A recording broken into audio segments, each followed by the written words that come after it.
Kakasuhan daw ng treason ni Senador Rodante Marcoleta si dating Supreme Court Senior Associate Justice Antonio Carpio dahil sa isinulot itong desisyon sa isang kaso noong 2011 kaugnay ng teritoryo ng Pilipinas.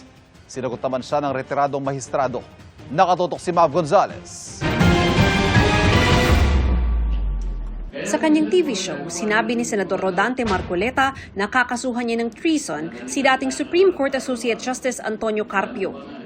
Sabi ng senador, dahil ito sa desisyon aniya ni Carpio na paliitin ang teritoryo ng Pilipinas sa kasong Magallona versus Ermita noong 2011.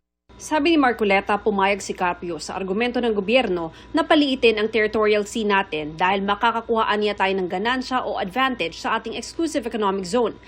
Dagdag ni Marcoleta, sa isinumite ng Pilipinas na Volume 2 o Atlas of Relevant Features sa Arbitral Tribunal, malinaw na hindi raw kasama sa teritoryo natin ang Kalayaan Group of Islands, ang puting bahagi na kamarkang West Philippine Sea. Ang asul na bahagi naman, tinawag na High Seas na bahagi ng karagatang walang may-ari. Nandito sa asul na bahagi ang Pag-asa Island. Base rin aniya sa mapang ito, nasa labas ng teritoryo ng Pilipinas ang iba pang isla sa West Philippine Sea, gaya ng Parola, Kota at Panata. Kaya tanong ni Marcoleta, bakit hindi isinama sa mapa natin yung mga features na okupado ng mga Pilipino? Gobyerno aniya ng Pilipinas ang nagsumiti nito sa tribunal, kasama sina Justice Carpio at maritime law expert attorney J. Batong Bakal.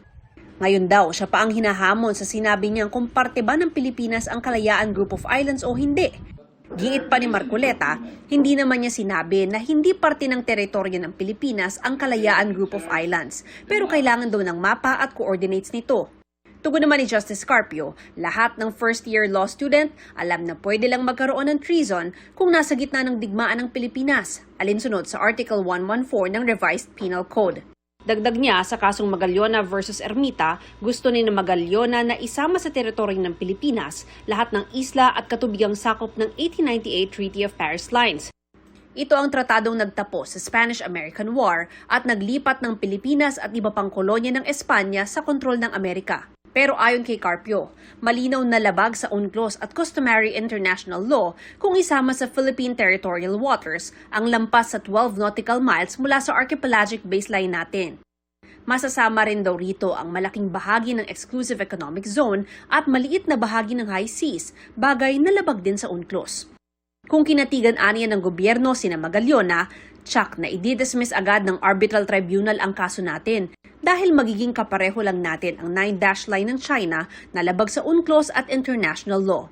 Sabi naman ni dating Senador Francis Tolentino na author at sponsor ng Republic Act 12064 o Philippine Maritime Zones Act, hindi na kailangang gumawa ng mapa ng Pilipinas. Wala po nagre-require sa atin mag-produce ng mapa. Iba po ang mapa. Ang mapa po ay cartographic drawing lang po yun.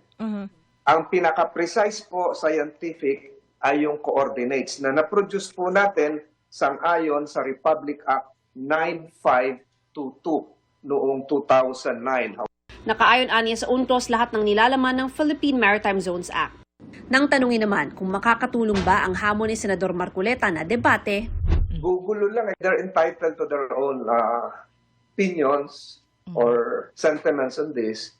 Pero yung paulit-ulit kong sinasabi, international law is not based on one's personal opinion. ang dapat daw isulong muli ay dialogo sa pagitan ng Pilipinas at China. Para sa GMA Integrated News, Mav Gonzalez, nakatutok, 24 oras.